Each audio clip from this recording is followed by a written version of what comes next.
अस्सलाम वालेकुम व्यूअर्स, कैसे हो? उम्मीद करता हूँ मैं आप सब खैरियत से होंगे। अच्छा, तकरीबन 10 बज चुके हैं। आज धूप भी काफ़ी तेज़ निकली हुई है। तो आज मैंने मुर्गियों को ना, वैसे तो डेली रूटीन के हिसाब से डालता हूँ ये चारा। तो आज मैंने ये देखो सब चारा भी जो भैंसों के लिए होता है ना, वो इन्हें डाला है। ये देखो खा रही हैं, ये भी बहुत खुश होकर खाती हैं। इससे एक तो आपका फीड का ख़र्चा कम होता है।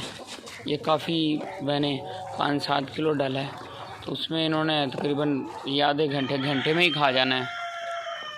इससे जितना ये डाला ना, इससे ज़्यादा भी होगा तो वो भी खा जाएंगी। ये देखो तकरीबन इन्होंने खा लिया है। तो ये सब चारा भी लाजमी डालना चाहिए परिंदों को, क्योंकि ये मुर्गियाँ बहुत खुश होकर खाती हैं। इससे एक तो इनका हाजमा बेहतर रहता है। कुछ बाहर फिर रही हैं, देखो इधर भैंसों में हैं।